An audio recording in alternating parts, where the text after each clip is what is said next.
I'm supposed to just predict the future? You want ants to get on it? Are you crazy? Challenges of having a girlfriend. Alright, fun game. Anyway, let's get into my thoughts on Ahsoka. Finale. Just happened.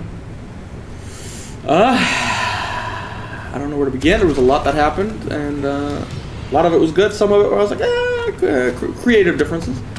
But overall, let's just get straight to it. Was the primary objective accomplished with Thrawn? Yes. He did escape. He wasn't delayed in the galaxy. He didn't lose the Chimera in the process, which that was one of my big concerns. It's like maybe that's how they'll kind of 50-50 him. He'll make it out of the galaxy, but he'll lose the Chimera. So he did it. He didn't even get damaged. That was good. What else happened in the story?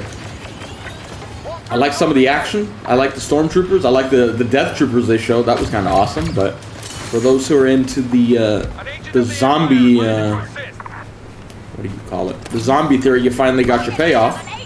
So we were kind of 50-50 on that. We were both right in a way. There were zombies, but they were not zombies to start. At least not most of them anyway. The death trooper. Oh, and are you fucking kidding me, game? We might have cussed too early now too, and I can't edit that out since it's gonna be on the live stream. So, oh, man. Hopefully we lasted more than 40 seconds in that last game. But anyway, it looked like the death troopers were already zombies beforehand. So that's something to pay attention to. But the stormtroopers who stayed behind to fight were not zombies. They stayed from their the loyalty in their heart, which was nice to see. Then they died, then they got resurrected. I like that. It was compromise. I like compromise. You got to see the loyal troopers. Like, they stayed because of you, Thrawn. They believe in you. So I'm like, all right, that was good. They showed the loyalness, but then they got resurrected. There you go. So that was a good payoff. I didn't mind that. That was fine. It kind of looks like those coffins are probably going to be Thrawn's troopers getting resurrected, which does worry me to a certain extent.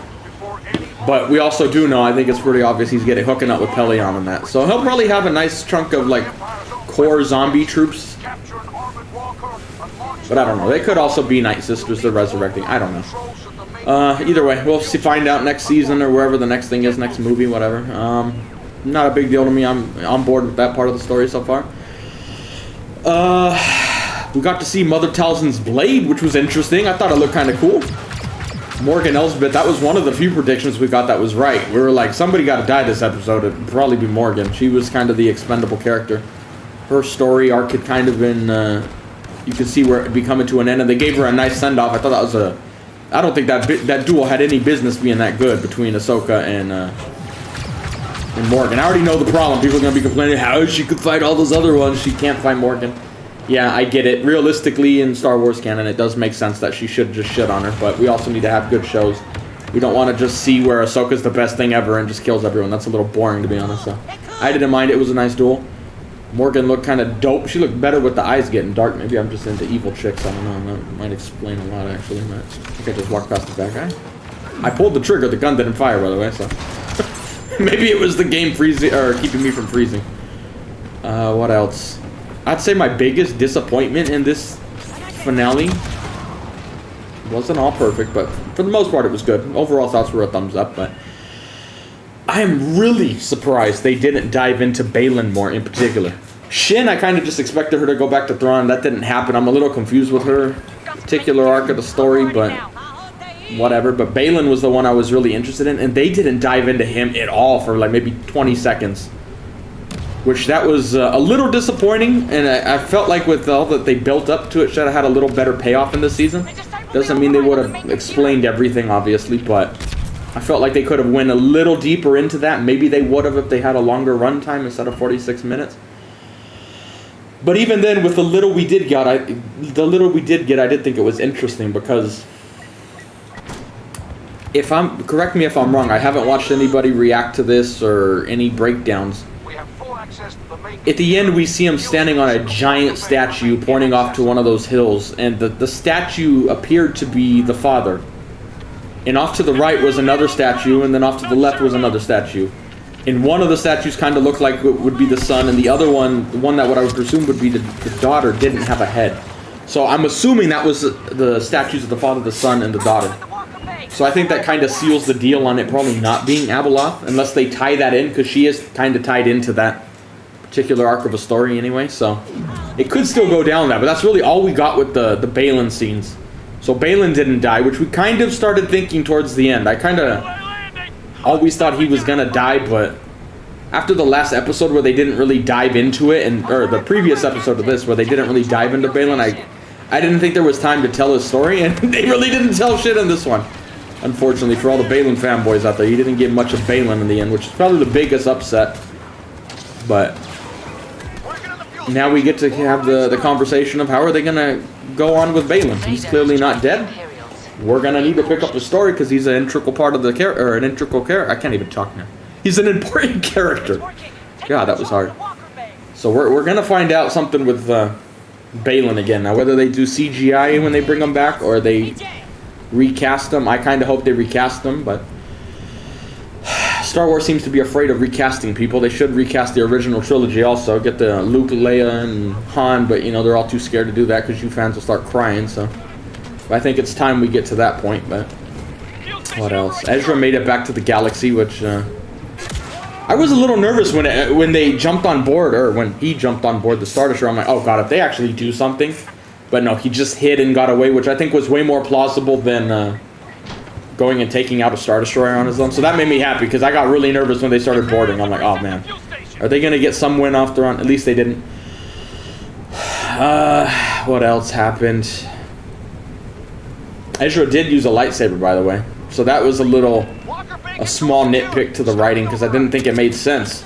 It made sense for him to not pick up a lightsaber, but then to immediately make one and then pick it up immediately without warming up kind of negates our previous thoughts on why he didn't use it the previous episode. Because then he should have just picked up the lightsaber and used it that last episode. So they kind of, to me, messed up on the writing there, but it's not a big deal.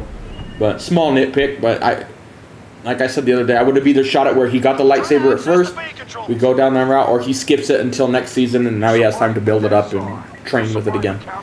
But we clearly that didn't happen. So we were kind of right on that. We did figure, like, my gut feeling, even though I said I didn't want him to do one, like, I want him to choose a route for this particular 2 episodes, but we did say we kind of get the vibe he's going to get a lightsaber next episode.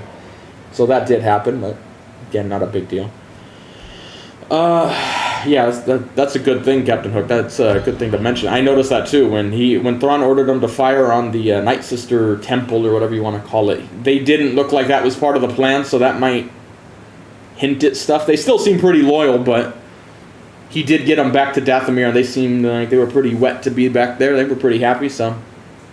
But that might be something to keep an eye on in the future, because even though they've been nothing but loyal to him and helped each other out, and he did ultimately keep his end of the bargain. He did get them back to Dathomir, but that might be enough to plant a seed in their head where we're like, this guy, at the end of the day, he's not going to care about us. He's here for his objective.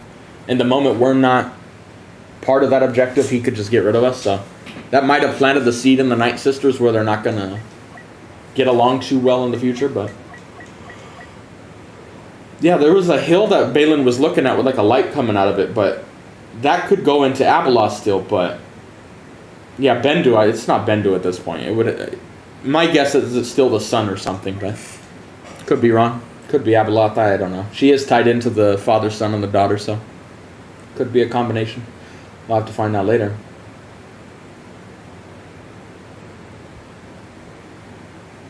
Yeah, I wonder what that hill's gonna be. Isn't there something like that with Abeloth? I don't know. I could be wrong. I'm not an expert on that, so. What else? Again, this is a small nitpick, so it's not ruining the show for me, because they do this in every Star Wars movie or show.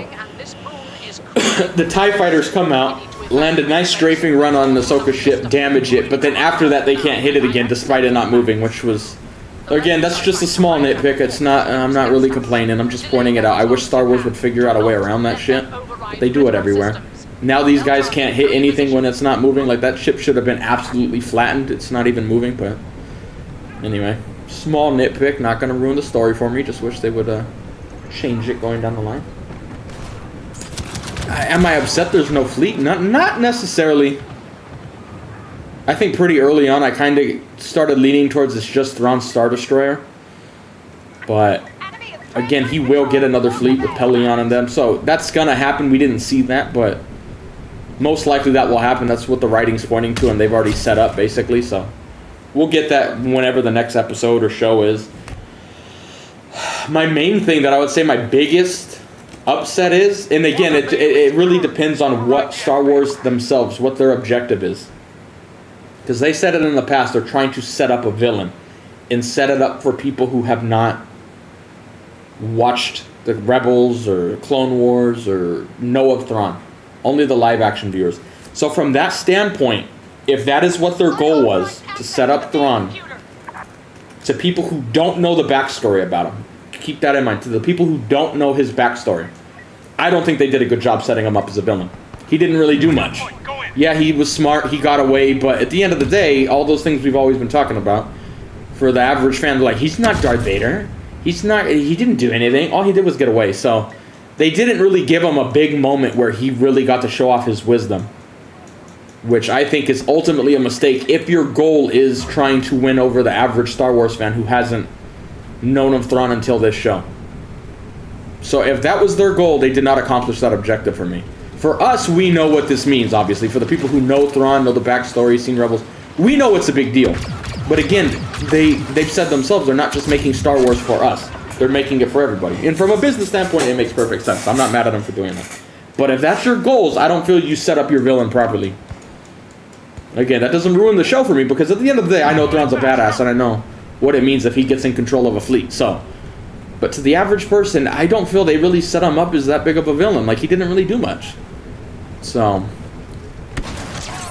just from a personal standpoint, I'm a little sad we didn't get to see any fleet combat or Thrawn destroy a ship when he got back, but it's not the end of the world. That's gonna come at some point. And even then, like I said, I didn't even think if he went back and destroyed the 3 ships that were above whatever the planet was, excuse me, where they originally left from, that really wouldn't be setting them up either. So it's like, at the end of the day, I feel like they didn't set up Thrawn if that was what their goal was to set him up for the average fan. I don't feel they accomplished that goal, which, again, depending on what your objectives are, just like Thrawn in this episode, kind of, or this season, what is your primary objective? Was it setting him up for us, the Star Wars fans who know of him, or was it to also tie it into the regular fans who have no idea? My mom, for example, doesn't know who Thrawn is, only this show.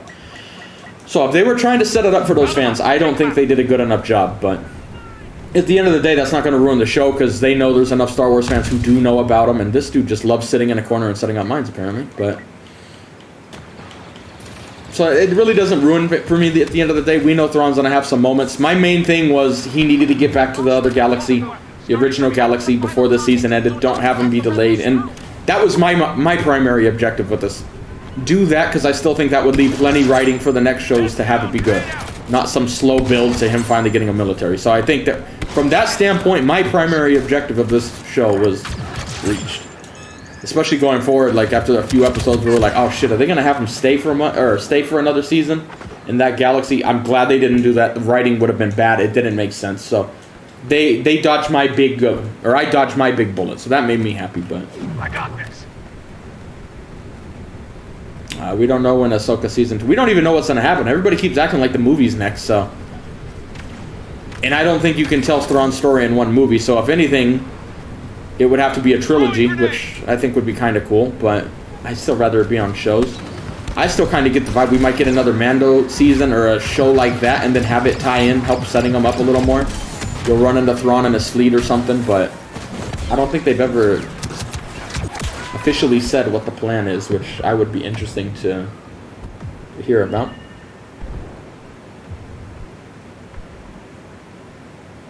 Yeah, I wish the lightsaber combat was a little different. I wish they had actually cut some stuff off. I get not every hit's going to cut people off. That's one thing people keep forgetting. Like, not every hit would cut people in half. You could hit somebody and not go all the way through. So people do need to keep that in mind. It's not like every time you touch someone with a lightsaber, they're going to get it cut in half. If you hit them with the tip of the lightsaber, it's not going to just magically go all the way through. But yeah, I did feel like there should have been a little more stuff coming off. At least they did show that one Death Trooper get decapitated. In a Disney way. They didn't want to have it be too gruesome. But yeah, that was one thing I noticed too. Like, no limbs falling off or anything. But That's my take on it, Nico. That's kind of where I would think we're going. Either that or have another Mando season where it would tie into that before they got to the movie. But everybody keeps acting like the movie's next. But I don't know if they've confirmed that. I haven't heard. But again, if it is a movie, I think it's got to be a trilogy, or at least do the movie and it doesn't finish Thrawn's story. It's just part of the story, and then you dive into shows after that that will still tell the story. So I'm a little confused. I'm going to be interested to see how they take that story going forward. Is it going to be in shows? Is it going to be in movies? Is it going to be in both? I kind of get the vibe it will be both. I think there'll be shows and movies down the line. But they didn't really go into the New Republic too much. I'm not going to lie though. There was a moment when Ezra returned, before we knew it was Ezra, I was kind of thinking it could be Luke that was coming in. We're like, yo, what's going on with Thrawn? You know, kind of in there. But no, it was just Ezra. And again, I was on Twitter briefly after this, and I saw everybody, like, just so in love with Ezra being back. And I'm like, again, this is personal preference. I really don't give a shit about Ezra. They're like, I am bawling. I'm like, really? Like, was he that great of a character for him and Hera to be meeting up? Like, it was cool. It was a nice moment, but it's not like, wow, some people, they enjoy stuff way more than I do. I need to get on their level of enjoyment because I'm like, all right, man. He's back. Attention club. Command attack here. CC 2801. I'm not the biggest Sabine fan having force powers, but we knew it was coming, so it doesn't really ruin anything for me. Like, that's how Star Wars always is. You'll get a big moment and then it will work, you know, so the force will work, so it's, whether I like it or not, it doesn't ruin the Star Wars story, unfortunately. Or not unfortunately, but yeah. It's not my biggest thing. We figured it was going to happen. When they said she's turning as a Jedi, it's going to happen at some point. Whether we like it or not, it's going to happen, so.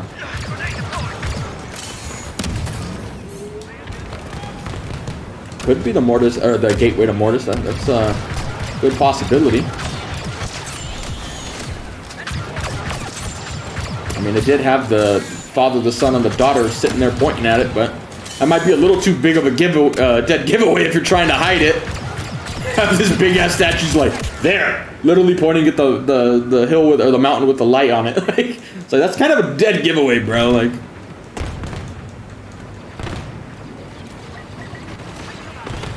yeah, I'm not an Ezra fan. Even Screen Crush, one of the other YouTubers I watch with a lot of like theories and breakdowns on it, he's right there with me. He's like, he can't stand Ezra either. I don't know if I can't stand Ezra, but he's just not my cup of tea. But he has been better in this show than Rebels, so I enjoy his interactions. They cast him perfectly. He's the perfect Ezra, so not that I like Ezra, but you know, credit where credit's due. They casted him right, so we'll see where his story goes now. And now going into next season, I have a feeling like we're gonna Ahsoka and Sabine and Baylan and the Shin's still out there too, which is my biggest surprise out of that particular arc of the story. They're gonna probably run into each other somehow. I don't know how or where that's gonna go. Maybe they're all gonna work together to get. I have no fucking clue, to be honest. That'll be interesting to see where they decide to take that story. Overall, though, that wasn't even close to my favorite episode, though. I still think episode 4 was my favorite. Episode 5 after, then this one, I don't know. It wasn't bad, but it wasn't like, oh my god, that was absolutely amazing either. Where the other 2 episodes is like, dude, this is some like 10 out of 10 shit.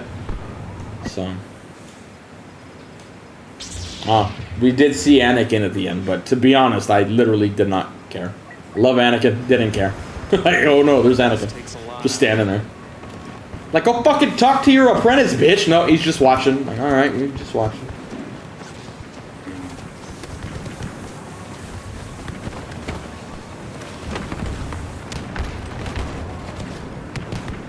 Yeah, see, that if I had to find a thing that I didn't like with Sabine in this episode, besides her grabbing the lightsaber, she literally just showed for the first time she could use the Force, and now she's like, jump, bro, I got you. I'm like, if I'm Ezra, I'm like, you know what, let's find another way. Let's find another, this isn't gonna go well. Even though Jedi don't die from falling, obviously, but that would probably be the scene. If I had to have the biggest nitpick, I didn't particularly like that scene with her having the Force. Like, it was a little quick. You went from you couldn't do shit to now I can literally, no, I can grab you. I'm like, that's a little quick, but again, it doesn't ruin it for me. It's just a small nitpick, but yeah, that would be overall, she is my least favorite thing of this show. I love the show, but Sabine, I really wasn't the biggest fan of what she did. They didn't really even talk about what she did. They just kind of overlooked it.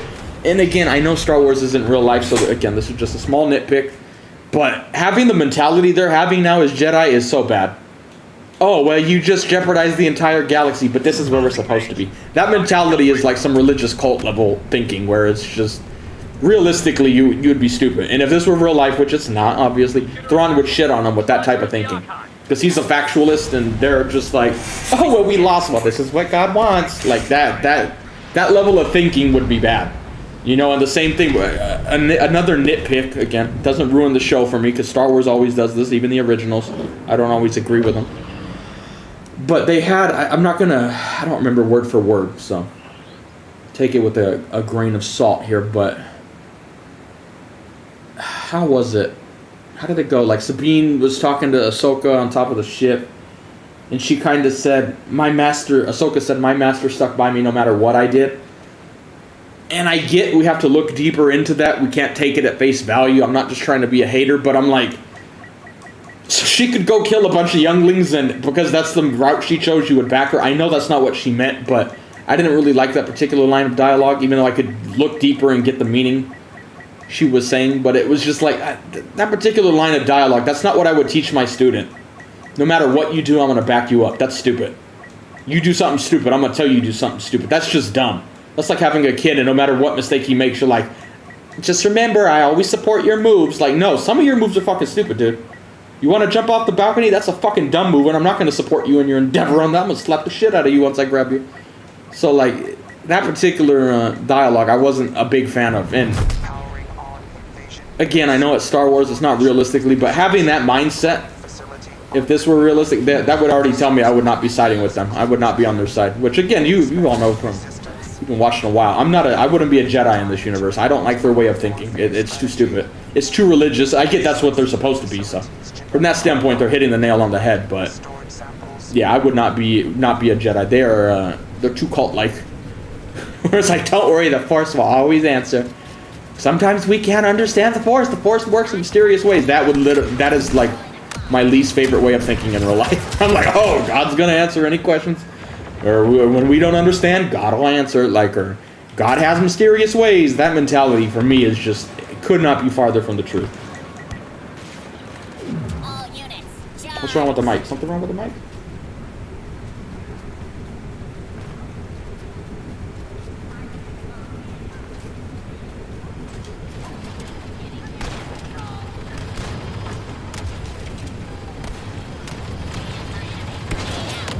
I don't think Palpatine knows of Thrawn yet. I think that's gonna come later. Because again, if Palpatine was the one calling to Baylan from there, again, how the fuck do they all know just to meet there? That would be a little weird. So I'm kind of glad we didn't see Palpatine. I guess the door's still open for that, of course, but I don't think it's gonna be Palpatine. But I have a feeling, with how much we've seen with Gideon and Hux talking about cloning, I feel like it's more Hux in them. Maybe Pelion would know something. I don't know. Maybe that's where the Palpatine angle will come into play. And obviously Thrawn's now coming back, and once he shows he's here, that's where it could tie into that. But again, that's just a theory. We could be wrong. He might not even be involved, but I think they kind of have to do it at some point. Maybe they would shoot in a way where Thrawn didn't even know Palpatine was alive, even though he's working with the faction. I really don't know, but I feel like at some point they're going to tie it in that way. So I feel like they have to, honestly. If Thrawn's going to kind of be the thing that sets up the First Order, even though he's not going to call it the First Order, but he'll be the dude kind of making a military force big enough that can ultimately morph into that down the line. Side note, this is going to be a really long video. We're going to have to get this video from the live stream, so the quality won't be as good, but I can't record a video long enough for these long talks with the Elgato because it freezes, so yeah, bear with me on this episode, people.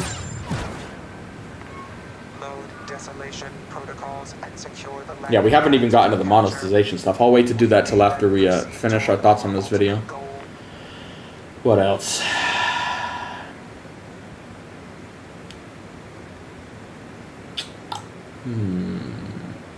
Yeah, that's what I'm thinking too, Jay. I think it's the son. I think seeing the father, son, and the daughter statues, that was always my #1 choice, but it was getting a little confusing with the theories. But yeah, I think that's what's ultimately happening. It's probably the son.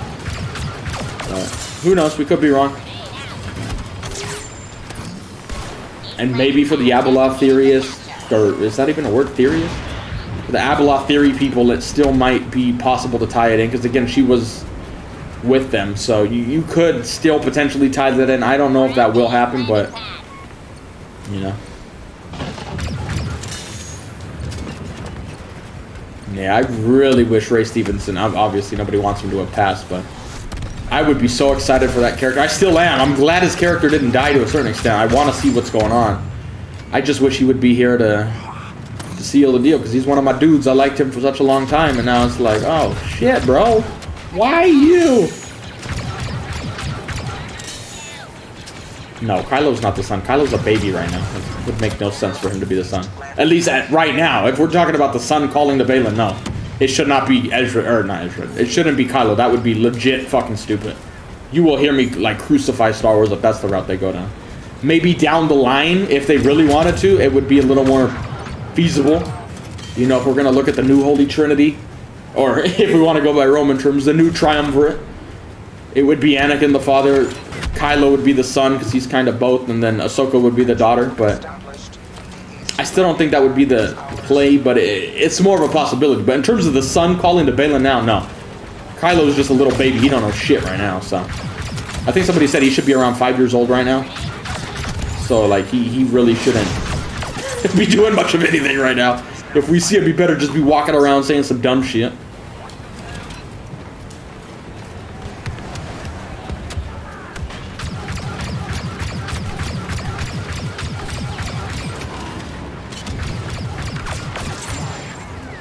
What else? No, I'm forgetting something. The moment I say the video's over, I'm gonna remember shit.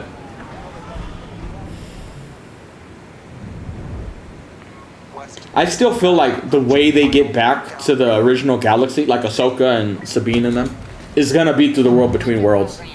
So I feel like that's where this next arc of that story, whether it's a movie or a show, they're ultimately gonna find what they're looking for. We're gonna get like a Mortis type arc with the sun and whatever is out there calling to him, and whatever it is, even if it's not the sun. But I feel like ultimately we just boil it down to a quick statement. The way they get back to the original galaxy is gonna be through the world between worlds.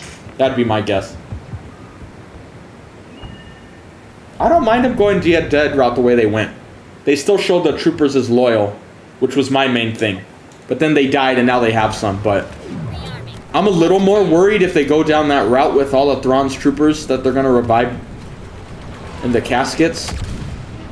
I feel like the way they shot the episode, that's what they're implying, that those are going to be Thrawn's troopers getting resurrected. But again, I don't necessarily mind that if he still has large forces from Pelion and Hux and whatever else he gets to come to his cause. But if they only shoot that's the forces he has, that's going to be a ridiculous fucking story. Stupid. So it's going to depend how they shoot it going forward. I don't mind them having those guys as zombies because they're already dead, and they did show they were loyal troops, so these dudes probably died being loyal, let's say.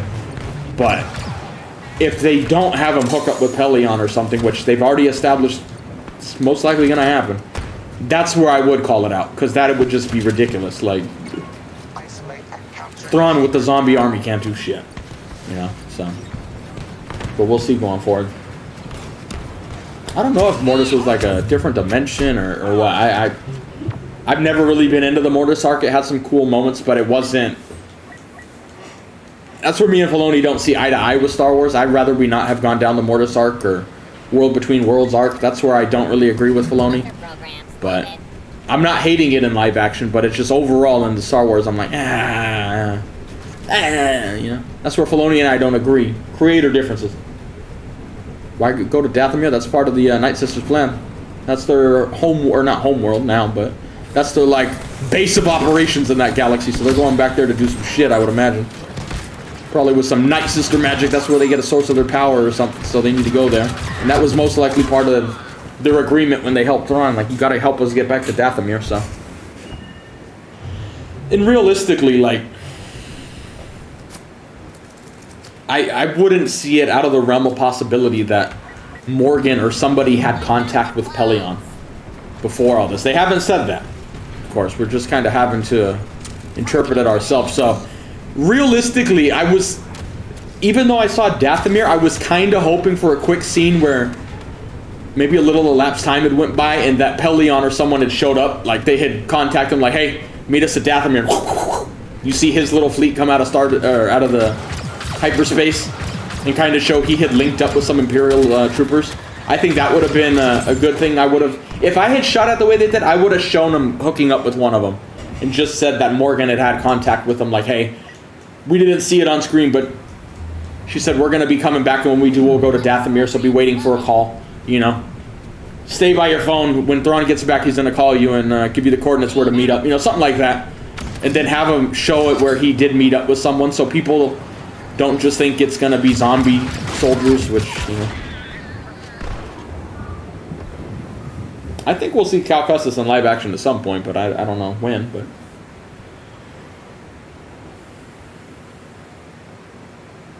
you know, Mark, I was kind of, for a split second, I thought it was going to be Maul or Ventress somehow. When they were like, it's time, sisters. I thought it was going to be like summon someone, even if it wasn't Maul or Asajj directly. Like it was just like a space ghost of them, or, you know, whatever you want to call it, some magic. Where it's not really them, but it's just like they resurrected their likeness or summoned their likeness. I kind of thought they were going to get one of them to show up and be a badass Force Ghost or Night Sister Force Magic Ghost. But they went down the zombie route. Because I know there's a lot of theories saying they're going to try to make Dathomir and the Night Sister clan. And some are saying they would need good warriors. And again, whether you like it or not, Maul fits, and so does Shin. I don't like that they'd have to, or not Shin, Asajj. I don't like that they have to resurrect them, but that is, whether we like it or not, that is one of the big things they have been showing with the Night Sisters here. They are resurrecting people, so I wouldn't rule it out, but who knows. Yeah, I think we'll at some point, unless she dies in the next Jedi game, I think we'll see Merrin. But she seems to be a good guy Night Sister, so I don't really see her siding with them. That might, you know, and weirdly enough, we're just spitballing, but that might be the way you get Cal Kestis into the story. He's over with Merrin, and she's like, I am sensing something, you know, and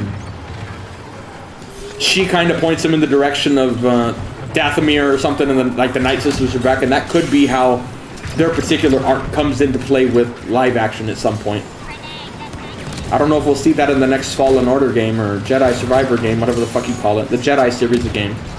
So I think it's gonna be 3 games, and this would be the final one, so that could be where they finish it off, tying them into the story, but I have no idea. I don't think Andor Season 2 is gonna tie much into this. Maybe they'll like talk about Thrawn, or they'll show Thrawn early days. That would be the most they would do, but in terms of the main story, I don't think it's gonna really do too much for it. I would rather them keep those characters dead. Yeah, I agree. I love Maul. I love Asajj Ventress, but I get tired of them bringing them back to life. Bringing mindless stormtroopers back to life is one thing, but like main characters, again, Maul should have been dead the first time. As much as I enjoy his time since he came back in the Clone Wars and stuff, I don't like them diminishing how important death is in these things, where everybody's always eligible to come back. And Star Wars has definitely done that, but. And even if they do bring them back, I would rather it not actually be Maul. It would just be like, as dumb as this sound, kind of like the zombie version. It would have the Force powers, but it's not going to be Darth Maul. It's just his likeness, you know. And they would use it that way to try to make like some warriors or something. But like, I wouldn't straight up just resurrect Maul and have him be alive again, or Asajj. But again, I don't know. We'll see.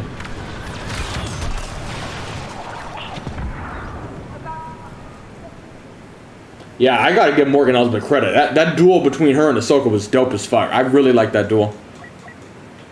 She went out fighting like a G2. I'm like, damn, got some loyalists there.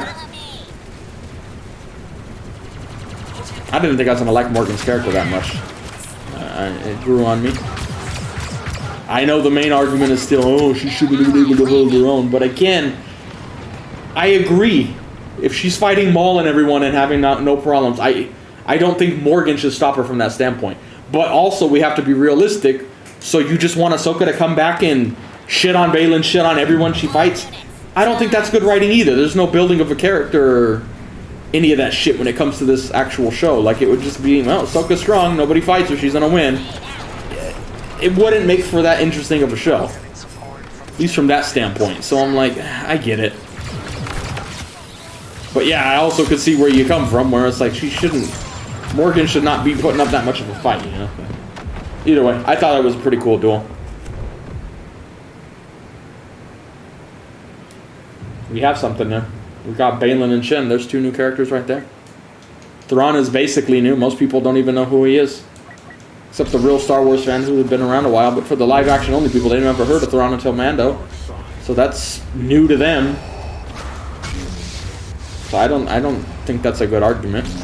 In terms of bringing back Maul, yeah, that I could see you using it there. But like in the grand scheme of things, they did some new stuff.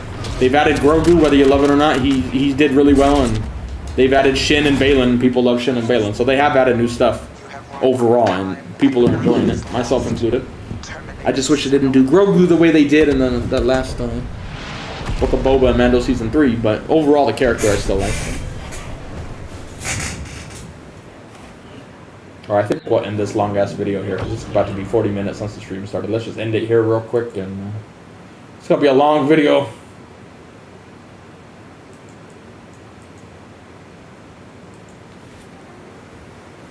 Where's my pen? I need to write this shit down.